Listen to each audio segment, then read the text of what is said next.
Welcome back to another episode of Creator Kit. I have my first guest appearance. We have Steezy Kane. Steezy Kane is actually like a try-hard creative. We were just in the deli, and then we see like moments happening where guys are falling asleep on the counter, and the other Spanish guys are like laughing and pointing at him. And I knew Steezy was thinking like, oh, this is a really cinematic moment while it happened. And right now, like Steezy's not even like trying to clickbait. He just posted a video called OG Houston Vlog.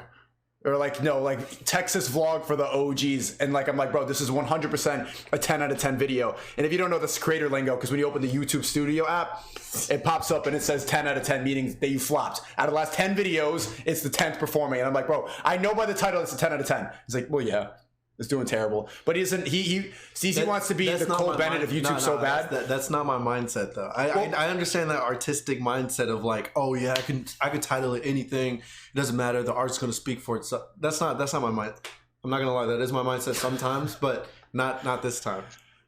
Musa, what do you think the difference is between editing for me and editing for Steezy?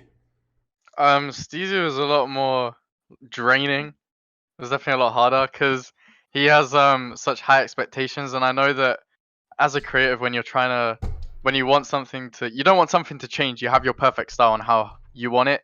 It's going to take a lot of training to get that specific style right. So don't you think I was like that too? I remember you edited my London meetup vlog, and I was very picky with that. I've been picky about some stuff with you too, but Steezy's more picky. I'm super picky. Oh, a lot more picky. It's disgustingly picky. Oh, really? Like, what was something that Steezy asked you to do? They're like, bro, just shut the fuck up and upload the video. Bro, he didn't even tell me to do anything. I sent him a draft, and he was like, okay, yeah, no, you're not doing it anymore. That's it. So what was wrong with it? Well, it was a good video. All right, it was a good video. Obviously it was edited very well. The like it was optimized for like good watch time. Like you had very good audience awareness.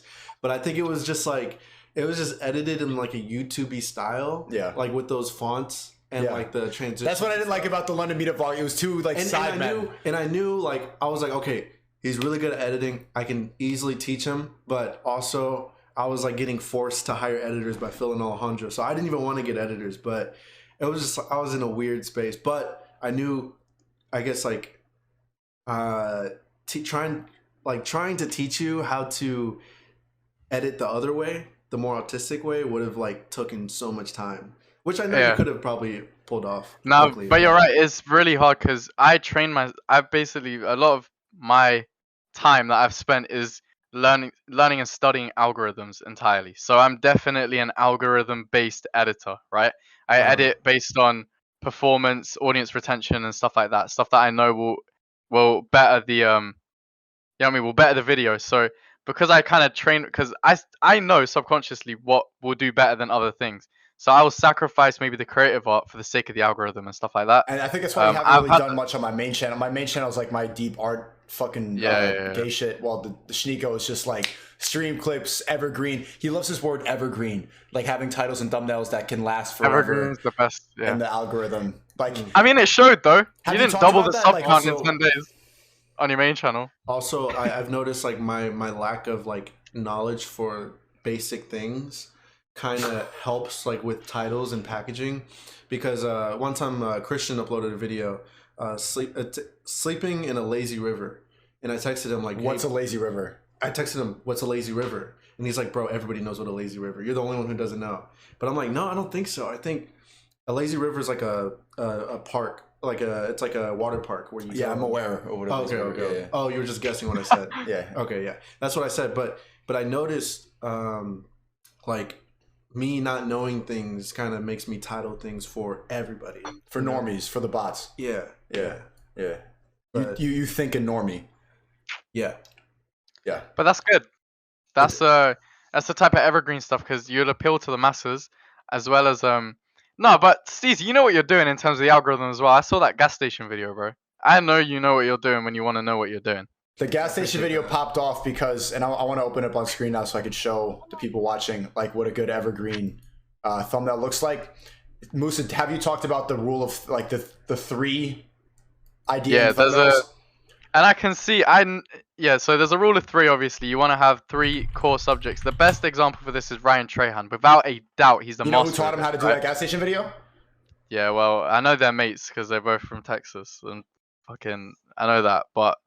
Yeah, that's what it is. So I wasn't surprised because I knew they were friends. There's stuff like the shock video as well, the shocker video. No surprise that did well, but I could tell he knew what he was doing because in the thumbnail it's got that orange jumpsuit. The only other person I've seen do that is Ryan Trahan as well. Ryan Trahan started that, and then Eric copied him. Mr. Beast copied him. That orange jumpsuit is just like eye catching. I never even noticed psychologically, it attracts a human's eye if somebody's wearing orange. So this is a really good thumbnail chat. I read everybody who signed up for Creator Kit. You can see the blue sky. That's a big one, and then the rule of 3 in YouTube thumbnail. So you have the free gas, and then Steezy's holding the tool to open the free gas, the key, the orange jumpsuit, and the blue sky. And also his face. Your face could be a little bigger, I think. It could also be more expressive. If you had a face like... No, but also I think that expressive face is dying. Like, that used to work, but I think it's getting corny. Audiences are becoming aware that, like... Okay, then why does the shock face do so? This thumbnail did really well, too. I shock him every time. Well, he's getting shocked. Like, that's realistic. Yeah, that's but, like, if it's nothing crazy, don't, like, over-exaggerate it, you know? Like, yeah, if you're getting fucking, like, a bit by a dog, yeah, fucking... But... if it's like a reacting to something, just keep it cool, you know, subtle. Yeah. Maybe I'm wrong, but that's what I think. Do you think that you could start a second channel? And I think like one of the ideas that I want to tell people in the Creator Kit is that nowadays with the amount of competition on YouTube, you need to have like a second channel where you could just whore out the algorithm. And so my main channel is like my protective, like my baby, where I just do deep gay artist stuff. But my second channel is very... like just post 7 videos a day, every thumbnail, like just trying to get, you know, why whales think they're queens. It's just, I think you need to do that now. And I was talking about that with Ryan NG. You guys should check him out. He's a new-ish creator, and he's making a lot of videos that are not algorithm friendly at all, but they're really well made. And they're really like, we were talking about his videos earlier too.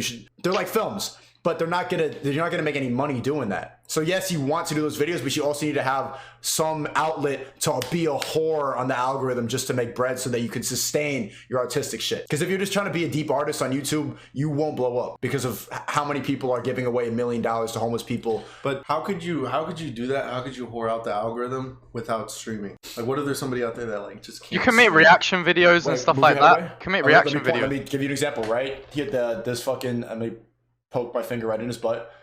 That is right here. He posts a video, like 20-minute long videos about really stupid bullshit, like how to brush your teeth and how to like exercise your jaw. Lamza, like those are real. It's like podcast type shit, but it's edited with memes, stuff that he doesn't have to edit, and you get to make a video every single day. It's really simple. You don't need to write it out. This like how to be happy as a man. Oh, so you need to go to the gym and make sure you work on your muscles and just like say inspirational shit for 20 minutes long. And then think about the viewer sitting there like, yeah, getting motivated for 20 minutes because people are drones. That's a video that you could whore out every single day. Self-improvement garbage. That's not streaming. And reaction videos and stuff like that. Yeah, reaction videos. Reaction videos are you can react to anything trending and they'll get good videos. Yeah. Well, I mean, you got to be funny too. You can't just react and be. You remember, there's been a lot of people who just been like there's not even. Whoa! Like, why am I watching you watch this? Yeah. You added nothing. Yeah, you added nothing at all. I've seen reaction videos like that. So let me ask you more questions. So you've transitioned. You've done like a lot of like YouTube hoary stuff, like singing in public, and you've had like a big viral phase, like. I figured out from Steezy doing like sicko mode in public. He found out about me for like asking white people about the N-word. We've both been YouTube whores, but now why are you trying to transition into an artist more? And like, what do you notice about that? And do you think that you already need to be established? Do you think that people could just start out being a deep artist? I mean, start off being a whore, it's easier.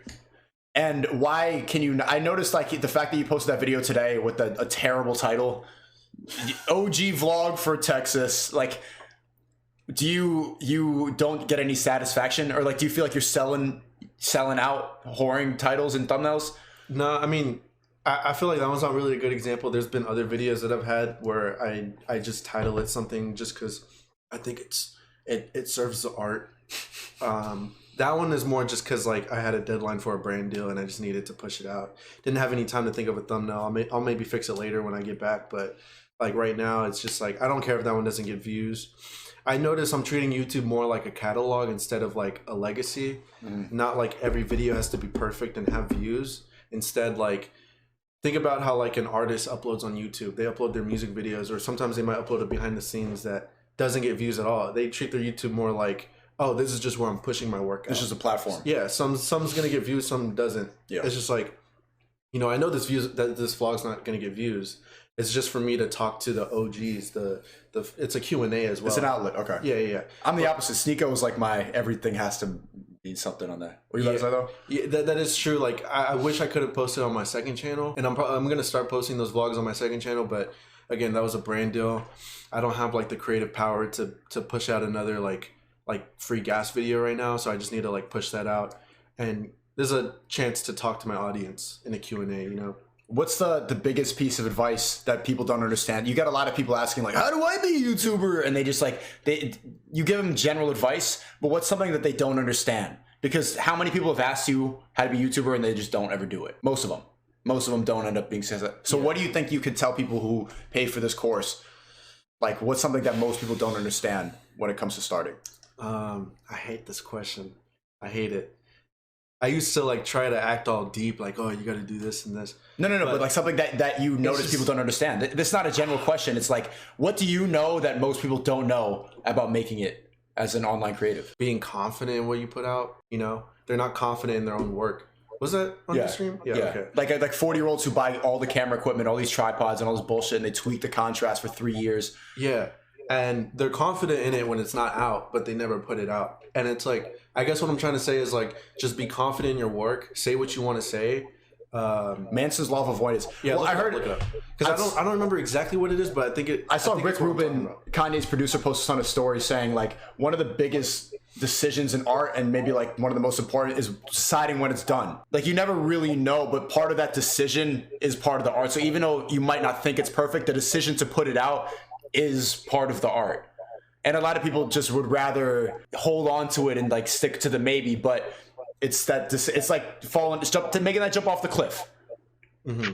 People are gonna hate it. That's if you want to be an artist, though. If you don't want to be an artist, there's a very clear-cut defining line on when it ends. People who are just starting, Musa, like people who just start are like, oh, this is me putting myself out to the world for the first time. Because you could tweet and you could leave Instagram comments, but putting out a YouTube video is like, I made this. I think high school is a perfect example. I think that's a perfect community to be judged in and to be scared, is when that one person in high school starts posting their art online.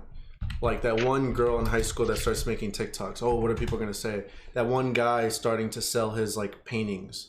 Like people in high school, I think, are the most scared because they're scared of what their classmates are going to say. I kept my whole shit secret all of high school until people found out. Yeah, but they're scared because this stuff is shit a lot of the time. That's what it is. You're scared that people are going to think it's not good. That's what you're afraid of. I was scared too. Yeah, I know. Because you're scared of people thinking it's not going to be good, right? If you make good shit, then there's nothing. There's nothing that can really be said. You don't know if it's good because you're still in high school. Yeah. So it says Manson's law of avoidance. You do know if it's good. Look, you can watch. I didn't know. I thought it was cringy too, and I was afraid of rejection. Manson's law of avoidance. I'll be honest. What? Then it probably is. Okay, Manson's law of avoidance. The more something threatens your identity, the more you will avoid doing it. That means that the more something threatens to change how you view yourself, how you believe yourself to be, the more you will procrastinate ever getting around to doing it. So yeah, that's exactly what we were talking about. You need to just take that step in. I've said that in the other tutorials, like you need to just risk people hating it because people are always going to call you cringy. Fuck it. And you know what I hate the most? Seeing artists like I had this filmer, his name is Phil, and you know those guys who just be like, all right, music coming soon. I'm working on it. Like, can't wait for you guys to hear this new EP. I've been sick, but I'm working on it. It's going to come out in the next 5 weeks. And it's like, dude, you have 400 Instagram followers. Who are you talking to? Who the fuck? Nobody's waiting for your fucking SoundCloud EP. Sorry. But what are you doing this for? It's just to hold on to the hope. It gives them like a rush of dopamine that they actually got some work done. Yes. Like, yes. Saying coming soon is like a rush of like, oh, yeah. I did something. Yeah. I'm gonna start working out. Tweet. Go to the gym. Why are you telling? I don't give a fuck that you didn't work out. Work out. I don't even give a fuck about you. Yeah. The less you talk, the more people listen. What are you saying, Musa? Don't you think that people that like a lot of the times people are afraid of whether their content is good or not, or they're afraid of judgment, are people that they're not even sure if they like their own stuff. They're not even sure if they think it's good. No. And that's where it stems from. No, Because no, no, no, if no, you I don't think if so. you No, started off with your videos being as good as Mr. Beast, would you be afraid of something like that, or someone top of the genre like Well, nobody's let's gonna start say- out being as good as Mr. Beast. like Nobody is. Ninja? Let's say Ninja, right? No, Even Ninja's just good at a game. When Yeah, he but that's when he not was art. blowing up, he was That's- just good at a that's like- game. That's playing video games. There's no risk. Yeah, I know, but- but we're not talking about art. We're talking about the anxiety of initially publishing your first What's piece your of point? work. What's your point? My point is that That the don't you videos think just that suck. a lot of the time, yeah, the people's videos, their first video typically is just shit, and that's why they're afraid. And that's what I'm Because saying. they That's- watch that's other why people's I told videos. people They're like, earlier in the tutorial to post 100 videos that suck and that people hate, so that you get better and you learn from your mistakes. Your first Yeah. 100 videos will suck. My first 100 videos sucked. Me playing Call of Duty in a room like with a bad mic, talking slow, nervous, having to whisper because my mom was upstairs sleeping. Like my first 100 videos were terrible, but Yeah. you learn a lot from that process. there's this book that I've been reading. This one, it's called Atomic Habits, right? And in the book, it says Why are you the best way. No, it's because everybody. Everyone's reading that fucking Yeah. book. Normie. Yeah, because but it's a good book. It's a good book. No, and everyone's in it, reading it for a reason. Yeah, it's good. yeah, and in it, it establishes the fact that Yeah. if you increase at 1% every single time you do something, at the end of it, you'll have such a large increase of progress compared to if you just didn't do anything at all. It goes the Yeah. same with making art. If you increase your editing or learn a new skill every single time The you open 10,000 Premiere hour Pro, rule. yeah, that's 1% every single time. Now, if you had 1% a new skill every single time you open Premiere Pro and you open Premiere Pro one time a day, by the end of the month, you're 30% better than you was when you initially started, and that's that. Probably more. Like, So you just gotta pull yourself up by your bootstraps and just get to it. That's generally like the advice that you get from this. But hopefully you got some insight from that. Hopefully you got, because these are like three different perspectives you could take. This is actually the best info you could probably get for this video. Musa is like the algorithm guy. He knows how to get money with this. Me, I'm a bit of both. I'm in between. Like I've been learning how to get that from Musa because I don't have that. Because I got a lot of Steezy. Steezy and I think the same about a lot of shit. I still have this like I'm a deep cafe drinking artist and I'm gonna be sad and draw for 8 hours and do a storyboard for a video that gets 50,000 views. Like I still have part of that. So my channel now is like a combination of these two. That's my output. Deep artist and YouTube horror. Combined, viral. Right? Was that good? I don't no, know if you could it just doesn't compare equal it to viral. that. No? Yeah, I don't think I it don't think, equals I don't viral think either. deep art could really be Okay. algorithmized, but Why? I see what you're saying a little bit. I don't think it can. I think you need all of me to be viral, or and then if you get all of Steezy, you just get art. You know what I mean? You And get good that's work what's with both. Steezy, There's you a get big- money with me, and that's what it is. But you got to a bag with the two. You got to a bag with YouTube. You have 3 times the subscribers. You got like what do you got on YouTube now? You mentioned a 3.5. 3.5, 3.5. 6? I don't even know, dude. I don't even think you care about it though. I mean, I care about it. I care about it.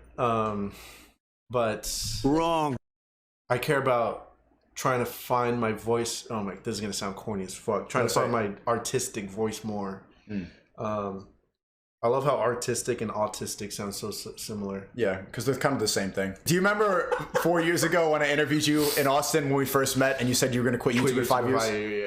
Yeah. Blah, blah, blah. Okay. Are you still going to do that? Let's just end on that. Are you still going to quit? Are you still going to like leave social media? This is where the money's at, CZ. All the money's on social media. Netflix is done. My channel is a network. Yeah, I mean, I realize that, but Oh wait, I'm still gonna like try. I'm still gonna branch out and like, it sounds weird because traditional media is dying, traditional TV is dying, but I want to branch out and get more into that world. But I feel like the way that I need to do that has to involve my channel somehow. Let's say I get a role in a TV show on Hulu. I need to be like vlogging that experience on my channel. Yeah. Being on set, Hulu, who cares? Like, who cares? Like, yeah, it's not YouTube, but like, there's no difference. And the only difference between Hulu and Netflix and YouTube is the esteem. This is Hulu. Hulu. More people watch YouTube. Netflix. So More people watch YouTube, but you know like YouTube it's the is so same screen. It's just a screen on your TV, on your fucking computer, your phone. It's no different. It's actually worse because Hulu and Netflix are all wokeified and you got to say the right things. And all the actors just look like actors. They don't even look like real people. No, but it's like just being able to like Being on them I can't platforms describe it, validates man. your Just being experience like as in an actor. artistic environment. I can't describe Just it. having a boom operator Like pick his nose. imagine HBO Max picking up your show like John Wilson. Imagine just like having that budget and like having that platform. So instead of you being the boss, HBO's the boss. Yeah, Basically. a little bit, but it also teaches you how to like Collaborative work. John Wilson and is by also himself. Treatments and not anymore. So it's just more work. Treatments, show Bibles, being able to learn how to like write log lines for your own stuff. You need to be able to sell your stuff to other people. You know. Yeah, or you could just go to the audience. Like, why you could skip all that fucking bullshit. Like, oh, executives who touch kids on islands. Why do you like my proposition for a show? No, you are the audience. Like, let me just. Why don't we just cut out the middleman nonsense, Harvey Weinstein, fucking these old Jews in Hollywood, and just talk to the camera? Yeah, but let's say my TV show Views that I'm trying to make right now. If I put that on YouTube and self-produce it myself, that's gonna make at most maybe 3 to 5K an episode. That's If it's about the art, why does if it matter? Hulu picks it Yeah, up, if it's about the art, why does it matter? well, so I can keep making that art. You know, so I can have a budget to make more But episodes. more people are gonna watch it on your channel. More people are seeing your art on your channel. So if No, it was I really don't about think the so. art, why If do you I get care? this show on Hulu on FX networks, I really honestly think that is a huge, way bigger audience. I don't even who watches. I don't know one person who watches Hulu. Do you think more than 1 million people are gonna see it on Hulu Network? I don't know anybody who More watches than a Hulu. million people, Name one person who watches Hulu. Who has Hulu? bro. Cass doesn't. Musa doesn't. I don't. You don't. Bro, almost everybody I know has Hulu. Name one. Musa. Name one show on Hulu. Name one Hulu exclusive. Exactly. I ain't got one. Y'all don't I ain't watch got one. Atlanta? Y'all don't watch Dave? I need to watch. Yeah, I need to watch that. Yeah, you're right. You're right. That's not Hulu originals. That's FX networks, but they're hosted on Hulu. You're right. Those are good shows. All right, Cece, you gotta go. Cece has to go write a script into treatment. What's the project called? Because they're gonna see this like when the course releases. Like, what you're writing a script. Oh, I'm starring in Cece's movie. Yeah, I'm gonna be acting in Cece's movie, and it's gonna be shot tomorrow. So you're seeing like the. Yeah, that's kind of cool. All right, shut up. 28th. The 28th. 28th. Yeah. All right, cool. Bye. All right.